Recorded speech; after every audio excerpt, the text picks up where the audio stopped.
Are creatures living among us in parallel dimensions? Well, I am sure that we have angelic forces around us in parallel dimensions that we cannot see, and even demonic entities. Now, people have been looking for signs of intelligent life in our universe for decades to no avail. Many believe the reason we have not been successful is because our universe is just too vast for us to find extraterrestrials.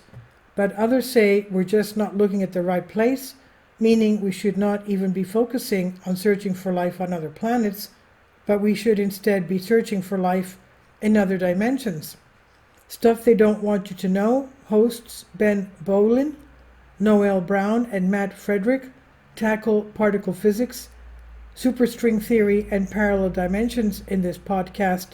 And what are the ultraterrestrials? Particle physics seeks to explain the origins of the universe and the fundamental building blocks of matter by studying the irreducibly small particles that make up atoms, and this often is called the theory of everything, working towards one single elegant solution to explain how matter and energy work.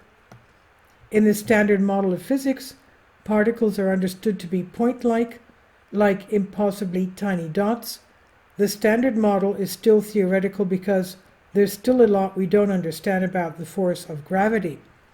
String theory is another model of physics, where instead of dots, particles are actually tiny strings, all vibrating together to create size and mass.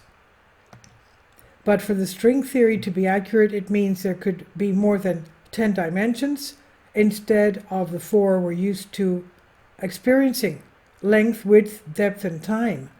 Some of these dimensions could theoretically be places where the Big Bang never happened and the universe had an entirely different starting point. What would a creature from a dimension like that look like to humans from the 4th dimension?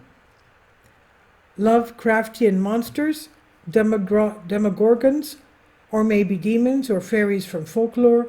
The late ufologist John Keel was a believer in extraterrestrials, but moved away from that after the time. He began to think that all the stories from folklore and religious texts were actually proof that humanity has indeed made contact with another form of intelligent life, but that they were not from outer space. Instead, they were beings from another dimension, ultraterrestrials. Keel theorized that these beings could shapeshift to look like anything, and attributed them to the stories of demons, monsters, angels, orgs, and changelings. He thought these ultraterrestrials likely had a sense of right and wrong, and that they were capable of manipulating mankind. But why? If there are ultraterrestrials, what would be the motive of the 5th, 6th, or 7th dimensions, creatures coming to the 4th dimension to make mischief? And how do they move between dimensions?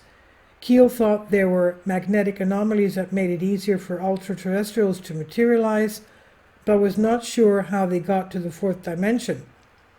What do you think? Does it make sense or sounds like nonsense?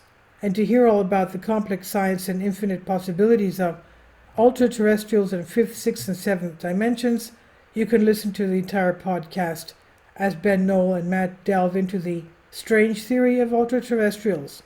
This is from Nexus Newsfeed and Son Out of Minds 2. Please leave your comments and thank you for your support. Support my Patreon account.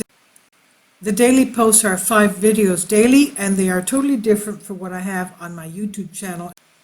Thank you so much for your support and that you find all my content so interesting. You'll find the Patreon account details in the description box below.